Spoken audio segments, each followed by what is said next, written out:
Meet Logan Paul, one of the world's most famous social media stars. Just a few weeks ago, this video of him setting up a pop-up shop in the first-class bathroom of an Emirates plane gained 6.3 million views and counting. For those of us living here in the Gulf, social media stars like Logan Paul are nothing new. We've seen them on Snapchat and Instagram in areas including the fashion industry and the business of fitness. And in Logan Paul's case, recently bringing 11,000 screaming fans to Dubai Mall in one of the largest such events in years. But there's a problem. Although to the uninitiated it might seem simple, just a matter of posting and hashtagging things, this is a business without any oversight. In many cases, the audience isn't aware of what's paid content and what isn't. Filming in public often requires licenses, and posting pictures without people's permission is illegal. As for the stunt on the Emirates plane, our sources suggest the airline wasn't very impressed. But in just a few days, dozens of high-profile influencers will be in town for VIDXB, the region's first gathering dedicated to online video. With this in mind, we ask, is it time for this business to be more regulated?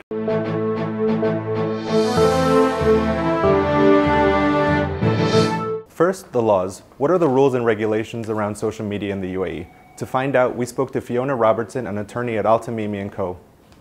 One thing you really need to be aware of is that the laws in relation to content in this part of the world apply equally to a publisher of a magazine or somebody who is making a broadcast television program or somebody who's posting on social media or online. So there is no difference under the law based on the technology you're using. Content is content, so you need to comply with the laws of the country. Additionally, Robertson noted that while the rules around paid content in the UAE are quite clear, many social media followers don't necessarily follow them. Quite clearly, the regulations that the National Media Council have put out do state that you have to have a clear separation between editorial comment and advertising content. And we're not seeing that at the moment in the region. Nadine Dutoit, a health and fitness influencer with about 50,000 followers, said she's always careful to follow the rules, most of which she says are common sense.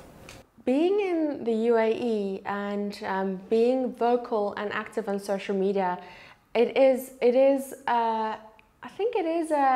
it's a relationship that we have with the city and the country. I think the way that I would speak to my mom or to my family or to someone that I care about, that's the way that I will handle myself on social media. So when it comes to being careful of the type of content we create or what we say on social media in the UAE or wherever we are in the world, it comes down to human decency. While Nadine said she believes the rules aren't always clear, she said she always takes pains to be transparent with her followers. In the UAE, for the last few years, the regulations has not been set in black and white. So when it comes to specifying when a post is an ad or a brand collaboration, that's still a very gray area. And it's such a hard thing because I feel like we are followers as well. So our followers are people that knows what is an ad and what is not. So when there's a deliberate post about a brand or when there's a branding involved or hashtags and tags involved, then obviously it is a collaboration, or most of the time.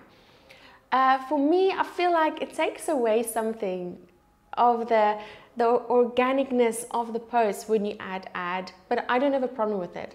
I love being transparent and open about that. So if I work with someone, I want my followers to know.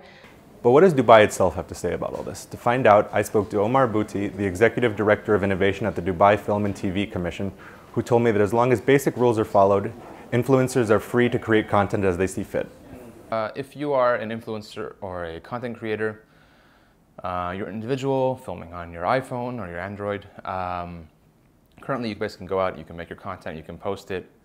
You don't need to come directly to the Dubai Film and TV Commission. We are looking at ways in 2018 to legitimize, support, and celebrate some of the top content creators based in the UAE, based in Dubai. That's something that we'll be able to share more details about as we go forward. But ultimately, if you are someone who is here and is abiding by the general norms and responsibilities of the UAE, you're free to come and make content. Notably, the Dubai Film and TV Commission is also the organizers of VIDXB, which in many ways will mark Dubai's intention to become a global hub of social media influencing. And while Bouti said that steps are being taken to regulate this industry, he said that from the Commission's point of view, they'd rather step back and encourage influencers rather than regulate them. Ultimately, You know, we want to be here to help facilitate production, business, people making content, telling their stories. Long term, we'd like to be less involved in a regulatory perspective. Like a big success for us would be having an industry which is essentially, in some ways, you know, self-run, understands responsibility itself, is doing its job, you know, effectively by itself. We only step in to support, push, find incentives for people, help to grow the pie, essentially, of everybody. That's sort of what the long-term goal would be. With smartphone penetration in this region among the highest in the world, and a demographic that's weighted heavily towards youth, it's clear there's a huge market for social media in the Gulf. At VIDXB, dozens of high-profile influencers, including singer and YouTuber Connor Maynard, local favorite Max of Arabia, and Saudi comedian Badr Saleh, will be making a pitch for the hearts and minds of audiences here, as well as the wallets of advertisers.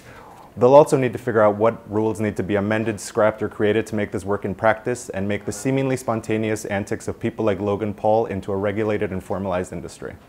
I'm Bernd Debusmann, reporting for Arabian Business.